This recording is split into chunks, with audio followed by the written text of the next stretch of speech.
Just as a map gives us the bearings by which we should navigate the direction in which we should travel, so 1 Peter 2 gives us, as it were, a roadmap of how we should order and travel in our spiritual lives.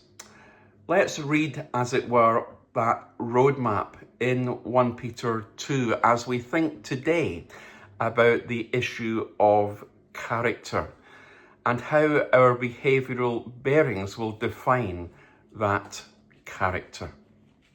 1 Peter chapter 2 verse 11. Let's read the word of God together. Beloved, I urge you, as sojourners and exiles, to abstain from the lusts of the flesh, which wage war against your soul. Keep your conduct among the Gentiles honourable, so that when they speak against you as evildoers, they may see your good deeds and glorify God on the day of visitation. Be subject for the Lord's sake to every human institution, whether it be to the emperor as supreme or to governors sent by him to punish those who do evil and to praise those who do good. For this is the will of God, that by doing good you should put to silence the ignorance of foolish people. Live as people who are free, not using your freedom as a cover-up for evil, but living as servants of God. Honour everyone. Love the brotherhood. Fear God. Honour the emperor. Servants, be subject to your masters with all respect, not only to the good and gentle, but also to the unjust. For this is a gracious thing, when, mindful of God, one endures sorrows while suffering unjustly. For what credit is it if, when you sin and are beaten for it, you endure? But if, when you do good and suffer for it, you endure, this is a gracious thing in the sight of God. Peter gives the believers who have been scattered, who are being persecuted, behavioural bearings to navigate by. And just as Peter gave them those behavioural bearings 2,000 years ago, those behavioural bearings still hold true for us today. For when we come to Jesus, we, like those to whom Peter was writing, are to abstain from fleshly lusts. The lust particularly of money, sex, and power,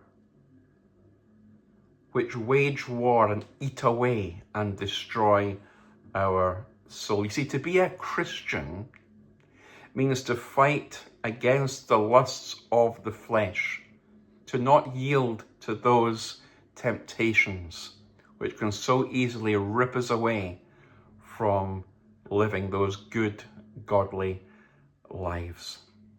And we can only abstain from those fleshly lusts as we live as sojourners and pilgrims, as those who recognize that this world is not our home, but that we have a citizenship in heaven, that Jesus is our King, that we are a chosen people, a holy priesthood, that we are special. And when we get that perspective right, we will live our lives with that mindset.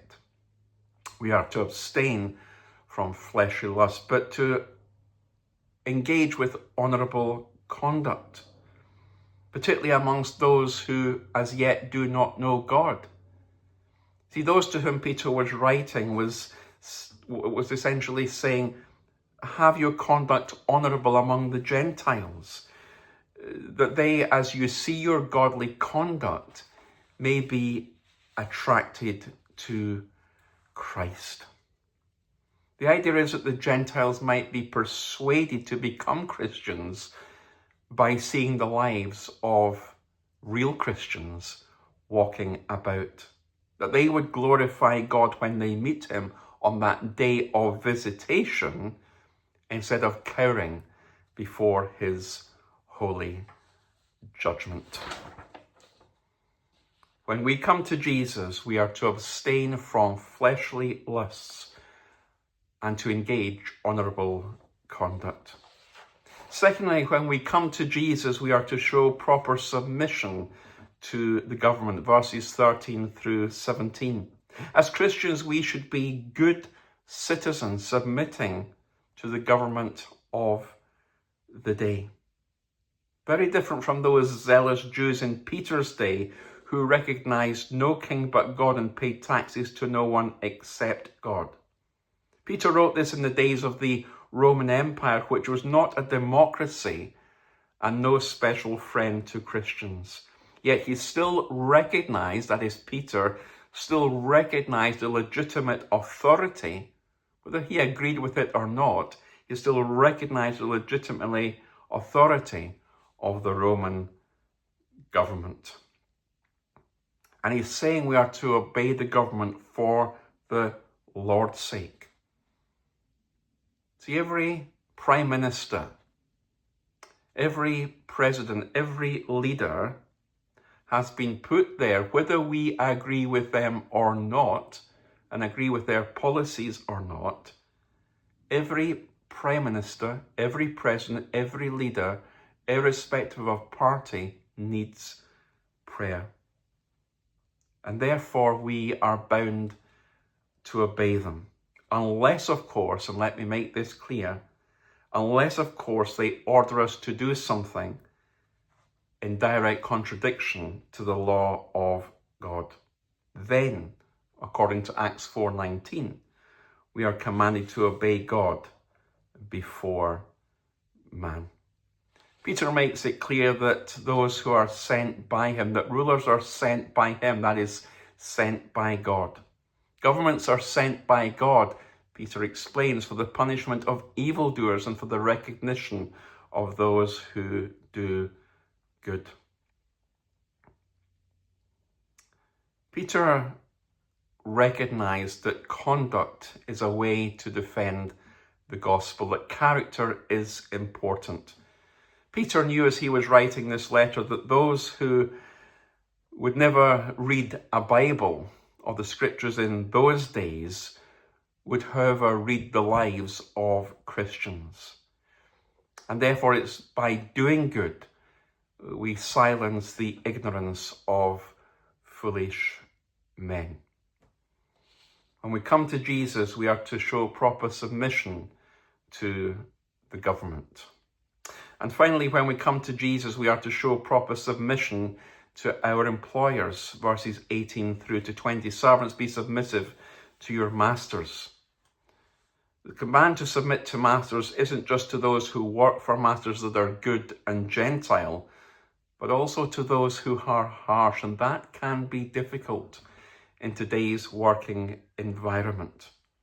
And if we must endure hardship because of our Christian standards, because of our principles, and let's never litigate away or negotiate those principles, but if we must endure hardship, then it is commendable before God. That is what Peter is writing. We are to show proper submission and respect in a good, gracious, and godly way through our character to our employers. When we are punished for doing good and endure it patiently, we are complimented before God. We are to respect the rules. We are to respect our employer. We are to give them the appropriate respect that they merit. That's what Peter is saying. May it be that our character, failures though we are as Peter was, but may it be that our character is a good indicator and a clear and godly indicator of those behavioural bearings which we have taken. Behavioural bearings given to us in 1 Peter chapter 2, that we might live good, gracious, and godly lives.